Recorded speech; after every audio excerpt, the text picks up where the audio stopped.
뉴스와의 정면 승부. 신율의 뉴스 정면 승부.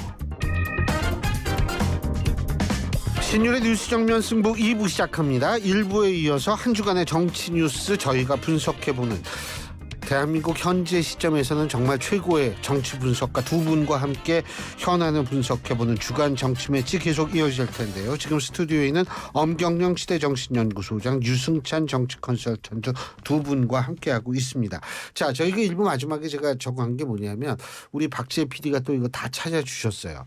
이 대통령 당선 시 재판정지 법안, 요거요. 지금 민주당에서 준비하고 있다는데, 이게 오늘 발의를 하고 법안 소위에 이제 회부가 된다라는 얘기인데, 자, 이 부분에 대해서 어떤 의견이십니까?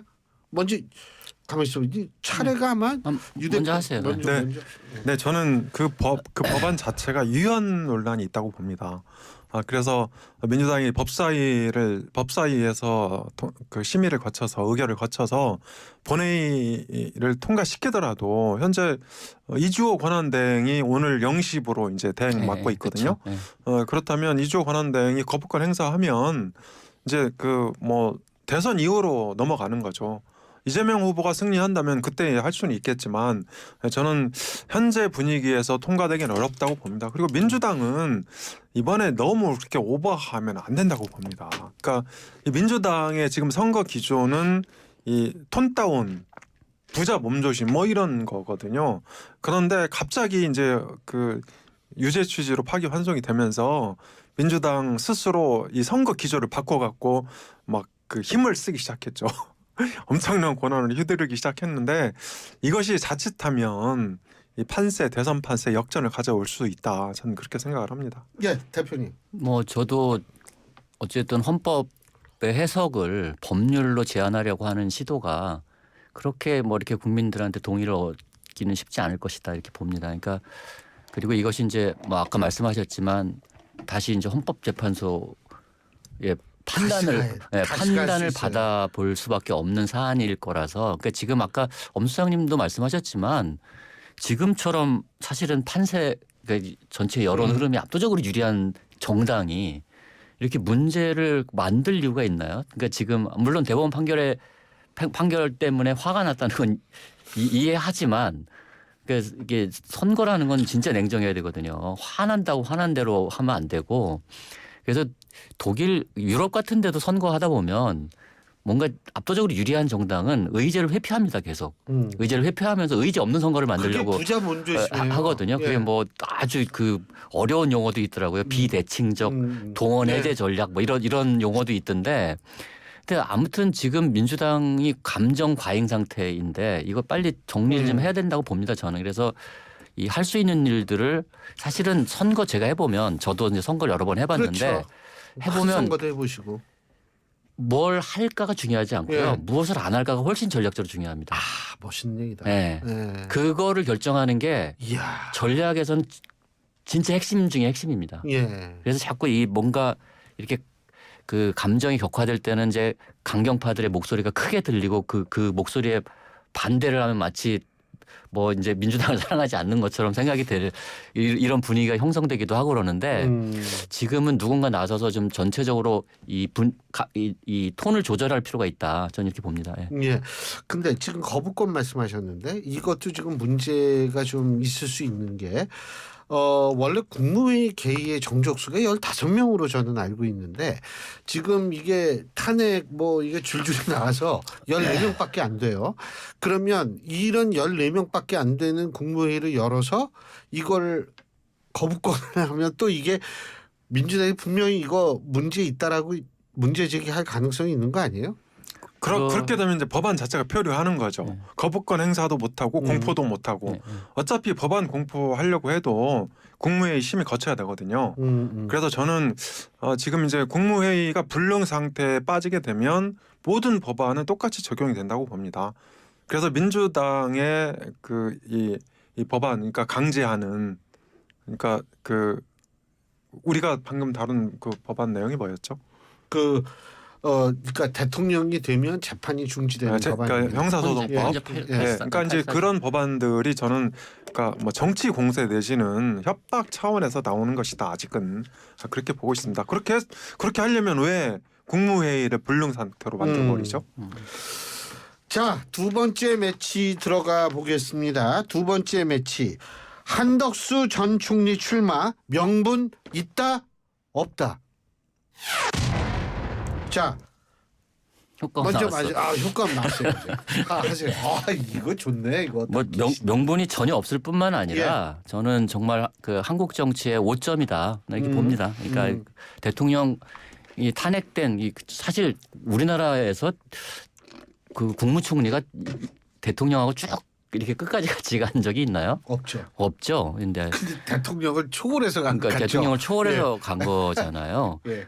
그 대통령 권한대행은 권한대행으로서의 책임이 있잖아요. 그리고 불과 한 달 전에 이 공정한 선거 관리에 최선을 다하겠다고 이분이 정말로 그 힘을 주고 말씀을 하셨단 말이에요. 그리고 그것이 얼마나 중요한 일입니까? 탄핵된 뒤에 조기 대선을 관리하는 일 자체가 대한민국의 미래를 위해서 굉장히 중요한 일인데 그걸 박차고 나와서 출마를 했다는 것 자체가 이제 명분이 없는 데다가 사실 이번 그 조기 대선이 그 비상계엄과 그 대통령 탄핵으로 인해서 발생한 선거잖아요.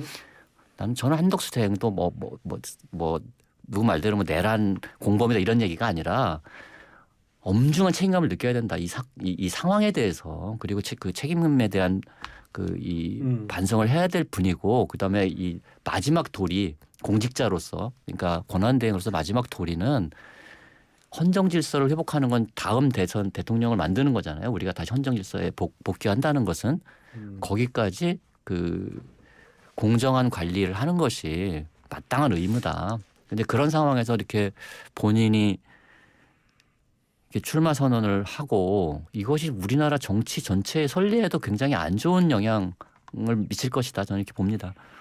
네, 저는 한덕수 전 대행의 출마 명분이 충분히 있다고 보거든요. 왜냐하면 민주당 폭주 자체가 출마 명분이다. 저는 그렇게 생각을 하고 있습니다. 그러니까 얼마 전에 일어난 계엄하고 탄핵 사태는 이게 그 민주당의 국회 폭주가 근본적인 원인이고 그리고 양극단의 정치를 넘어서 정치 붕괴가 이런 불행한 헌정 중단 사태를 초래했거든요. 그런 측면에서 저는 한덕수 전 대행의 출마는 상당히 명분을 갖고 있다고 보고요. 그리고 이게 저는 앞으로 전망도 굉장히 밝다고 봅니다. 사실 보수 정당에서 호남 출신 대선 후보가 나온 적이 한 번도 없었어요. 그러니까 그러니까 경상도 지역 외에 다른 이제 후보가 나왔던 적이 1997년 유해창 전 총재하고 그다음에 2002년에도 이제 이 전 총재가 다시 출마를 했었죠. 여긴 충청 출신이잖아요. 그런데 호남 출신은 처음이다. 그런 측면에서 저는 상당히 기대할 수 있는 부분이 있고요. 물론 지금 한덕수 전 대행을 호남을 대표하는 인물이냐 대선 주자냐 이렇게 보긴 좀 어렵습니다.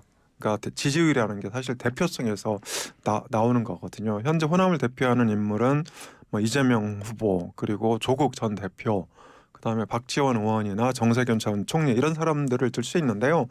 지금까지 한덕수 전 대행은 정치인이 아니었기 때문에 호남을 대표하지 못했다. 그런데 앞으로는 달라질 거로 봅니다. 특히 이게 민주당 성향이 조금 약한 호남 전북 출신이기도 하고 또 이제 한 대행이 오늘 쪽방촌 방문했다가 5.18도 방문하지 않습니까? 이래서 저는 점차 호남의 대표성을 확보할 것으로 보고 있습니다. 그래서 충분히 저는 경쟁력이 있다고 보고 있고요. 그리고 사람은 이름도 되게 중요하거든요. 한덕수 덕자가 들어가잖아요. 그래서 민주당 폭주의 덕을 가장 많이 볼 수 있는 인물이다. 그렇게 생각을 하고 있고요. 뭐 김문수 후보와 1차 단일화 그리고 2차는 이준석 후보 이런 식으로 이제 시너지를 모아간다면 전 충분히 승산도 있다고 봅니다. 아니 근데 지금 사실 굉장히 호남 쪽에 공을 들이고 있다라는 느낌을 많이 봤거든요. 그러니까 보수정당 최초의 호남 출신 당 대표였던 이정현 전 대표도 거기 대변인으로 합류를 하고 이게 막 이렇게 하는데 어떻게 좀 그게 효과가 있을까요? 그게 이제 탄핵이 아니라 일반적인 대선이면 그게 효과가 있을 수도 있을 것 같아요. 그러니까 근데 지금은 한덕수 전 권한대행의 출마는 그러니까 국민의힘 입장에서 보면은 가장 피해야 될 프레임이 탄핵 프레임이거든요. 이 탄핵 프레임을 강화시킵니다. 그래서 나머지 어떤 부수적인 효과들이 다 상쇄되기 때문에 지금 당장은 그 3자 구도에서 그 MBS 조사 같은 경우에 김문수 한동훈 후보에 비해서 한덕수 후보가 조금 높게 나와요.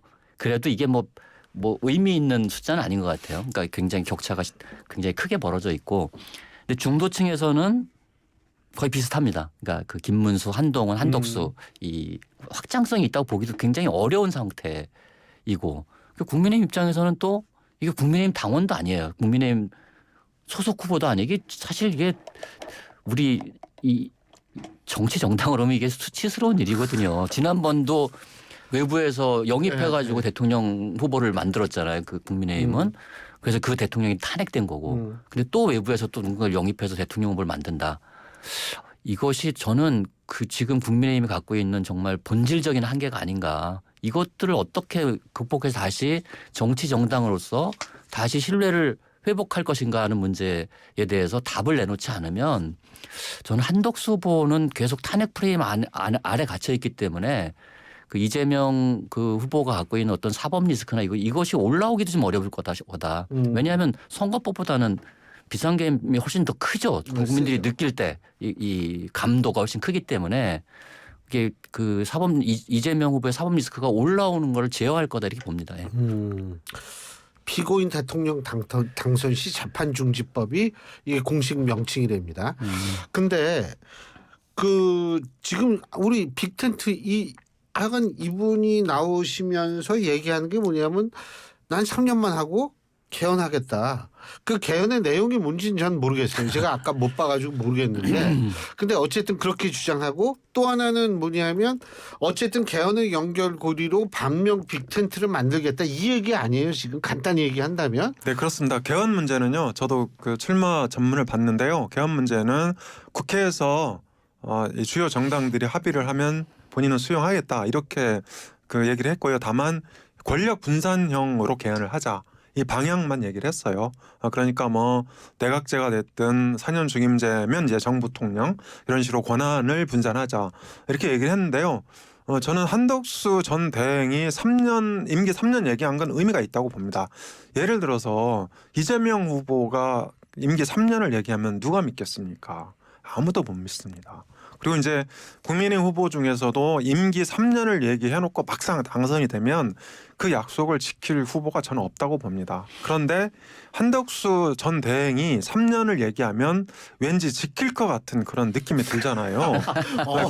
그래요? 예, 그런 측면에서 저는 그 제안이 적절했다고 보고요. 유승찬 대표가 한덕수 전 대행의 출마가 정말 수치스럽다고 평가했는데 진짜 수치스러운 일은 출마 자격조차 박탈당한 후보가 버젓이 원내 일당의 대선 후보로 출마한다는 것이 더 수치스러운 거죠. 그런 면에서 조금 그 말씀을 삼가셨으면 좋겠고요. 아니 그리고 본인 얘기하면서요 저한테 그리고 이제 이준석 이정현 전 대표 말씀하셨잖아요. 이정현 전 대표는 곡성 광양에서는 상당히 이 발품을 열심히 팔아서 지지율이 꽤 높은. 지금도요? 지금도 이정현 전 대표에 대한 그 향수가 많이 있습니다. 그래서 그분은 또 열심히 뛰는 게 그 최대 장점이거든요. 그리고 자전거 타고 선거운동하고 그러시잖아요. 네. 그리고 이제 전남의 동부 지역 이게 약간 그 무소속 그리고 이제 비민주당 정서가 강한 지역입니다. 그러니까 그 한덕수 전 대행의 고향인 전북하고 전남 동부 이런 데를 묶어서 저는 열심히 뛰면 호남에서 지지율 최대 20% 이상 가능하다고 봅니다. 지난번에 이재명 후보가 호남에서 85% 약간 못 미쳤거든요. 최종 득표가. 그런데 호남에서 만약에 한덕수 후보가 최종 후보가 돼서 한 20% 이상 득표한다면 당선 가능성도 그만큼 올라가는 겁니다. 그래서 저는 상당히 기대를 걸어도 괜찮겠다 이런 생각이 들거든요. 저는 뭐 어쨌든 국민의 민주당 입장에서는 뭐 김문수, 한덕수 두 후보다 편한 후보라고 생각합니다. 그러니까 김문수, 한덕수 끝자리가 정말 숫자네요. 그러니까 그 민주당 입장에서는 한동훈 후보가 가장 까다로울 거고요. 왜냐하면 계엄도 반대했고 탄핵에 찬성했기 때문에 그런 것으로부터 좀 자유로운 분이 당을 혁신해서 미래로 끌고 갈 수 있는 어떤 기초가 있기 때문에 이제 그렇다고 보고요. 그리고 저는 뭐 지금 한덕수 국민의힘 후보들이 지금 3년 예. 임기단 직계연 얘기하고 있잖아요. 이분들은 룰을 깨는 게 아주 상식이에요. 누가 그 권한을 줬습니까? 이게 지금 우리나라 대통령 제도는요. 5년 단임제로 치러지는 거고요. 그리고 국민들의 압도적 다수가 3년 단임제 싫어합니다. 왜냐하면 어마어마한 열정과 공을 들여서 자기만 3년 한다는 거 아니에요? 그러니까 자기만 3년 하는 네. 그것도 룰을 자기가 임의로 바꿀 수 있다고 생각하는 거잖아요. 어떻게 우리 헌법이 정한 룰을 자기 임으로 바꾼다고 얘기하면서 공약을 할 수가 있습니까? 그것도 저는 부적절하다고 봅니다. 예. 근데 지금 말씀하시니까 지금 국민의힘의 내일 이제 최종 후보가 내일 결정이 되죠. 그죠? 네, 그렇습니다. 내일 몇 시가 되는지 모르겠네. 근데 어떻게 될 것 같으세요?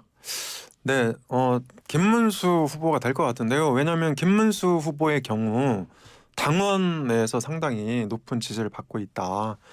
그리고 이제 최근에 한동훈 후보가 상승세였는데 어제 대법 이재명 후보 판결로 인해서 상승세가 조금 가려진 측면도 있다. 왜 그렇게 생각해요? 그러니까 그 한동훈 후보가 이렇게 피치를 계속 올려야 되는 상황인데 이재명 후보 판결이 나오면서 일단 이슈를 뺏겼지 않습니까? 그리고 이제 그 어제 판결로 인해서 김문수 후보의 경우 그 뒤에는 한덕수 전 대행이 있다. 이런 이제 이런 것들을 당원들이 인식을 하고 있거든요. 그러니까 김문수 건너 한덕수 이렇게 인식하는 측면이 있어서 김문수 후보가 상대적으로 유리할 것 같고요. 한동훈 후보는 최근에 치고 올라왔고 또 지난번 2차 경선 때 여론조사에서 상당히 앞선 걸로 조사가 된 걸로 알려져 있어요.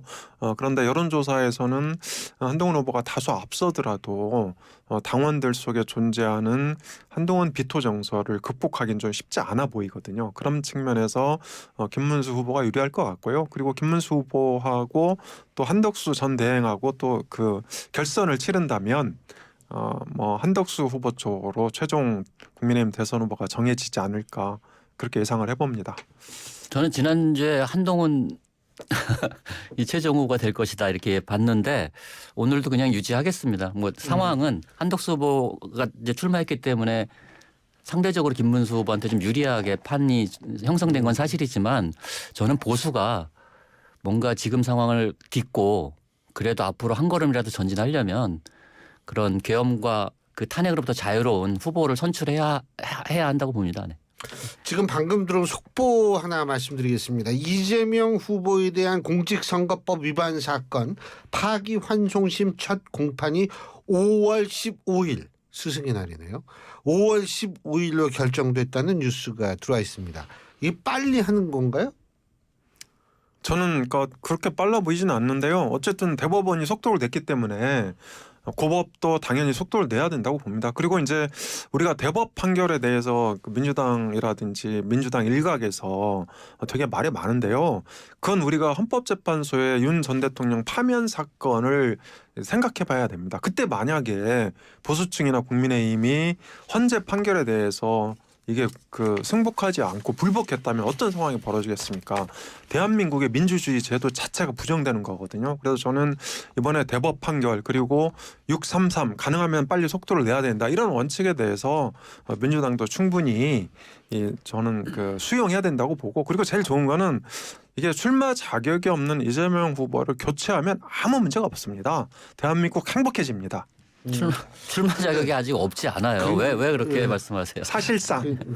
근데 내일 국민의힘 경선은 2시에 시작해서 3시 40분 사이에 결과가 발표될 것 같다고 얘기를 하는데 자 끝으로 반명 비텐트 맨날 얘기 나오잖아요. 그런데 시나리오별로 김문수 후보가 됐을 경우 한동훈 후보가 됐을 경우 좀 이게 상황이 달라질까요? 어떻게 보세요? 네. 저는 이제 결과적으로는 같다고 봅니다. 다만 김문수 후보가 되면 룰 협상이라든지 단일화 경선이 일사천리로 진행될 가능성이 있고요. 한동훈 후보가 국민의힘 대선 후보가 되면 아무래도 좀 난관이 있을 것 같다. 왜냐하면 한동훈 후보는 이제 국민의힘 자강론을 계속 주장을 해왔기 때문에 룰 협상부터 상당히 까다롭게 대응할 가능성이 있습니다. 그리고 한동훈 후보가 되면 저는 한동훈 후보의 지지율이 급상승할 것으로 봅니다.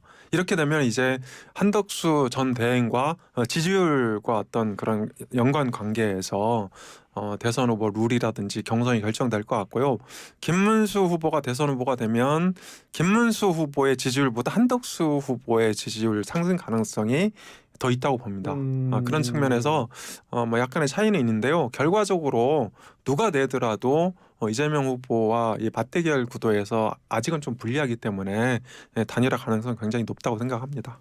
뭐 단일화는 좀 불편해야 기대 효과가 커집니다. 그러니까 단일화가 그냥 당연히 되는 거지 하면 기대 효과 자체도 없기 때문에 그래서 저는 어쨌든 뭐 국민의힘 입장에서 보면 한동훈 후보가 최종 후보가 돼서 한덕수 후보와의 단일화에서 승리할 때 컨벤션이 생길 것이다. 저는 이렇게 전망합니다. 근데 한덕수 후보 이제 후보죠. 오늘 이제 출마 선언을 했으니까 한덕수 무소속 후보. 엄밀하게는 예비 후보인데 예비 후보 어쨌든. 근데 이렇게 원래 하면은 오늘 원래 컨벤션 효과가 좀 있어야 되는 거 아닌가요? 원래는 그렇죠. 그렇죠. 막 언론도 막 주목을 하고 막 이게 돼야 되는데 어떻게 보세요? 지금 그 정도의 효과를 누리고 있다고 보십니까? 네, 한덕수 후보의 경우 어저께 4시에 이제 대국민 담화를 했지 않습니까? 사실상 출마 선언이죠. 그런데 이제 불과 1시간 전에 대법원 판결이 있었기 때문에 이게 좀 운이 조금 안 맞았다. 운빨이 안 맞았다. 과거에 손학규 전 대표가 종종 행사할 때마다 좀 다른 사건이 터져갖고 지지율 상승에 애를 먹었는데요. 어제 좀 그런 측면이 있는 것 같아요. 그럼에도 불구하고 저는 오늘 국회에서 출마 선언하고 또 첫 행보를 시작했기 때문에 어느 정도 이게 이벤트 효과는 나타날 것으로 봅니다. 뭐 저는 국민의힘이 지금은 이제 경선 과정에서 단일화 얘기를 하지만 국민의힘 그러니까 이 정당의 후보가 되잖아요. 후보가 되면 생각이 좀 달라질 수 있습니다. 그리고 한덕수 후보는 저는 지금이 최고점이다 이렇게 봅니다. 그래서 결코 뭐 한덕수로 단일화될 것이다 이런 이제 세간의 전망들이 우세한데 저는 꼭 그렇게 흘러가지만 않을 것이다. 그러니까 이렇게 봅니다. 알겠습니다. 뭐 하여간 대선 시기는 계속 가고 있고요. 이게 또 휴일이 이제 오늘 내일부터 시작해가지고 한 3일간 이어지기 때문에 이때 여론 변화 추이도 우리가 좀 눈여겨볼 필요가 있지 않을까라는 생각이 듭니다. 오늘 두 번 말씀 여기까지 듣죠. 고맙습니다. 네, 고맙습니다. 감사합니다. 지금까지 엄경영 시대정신연구소장 유승찬 정치 컨설턴트 두 분과 함께했습니다.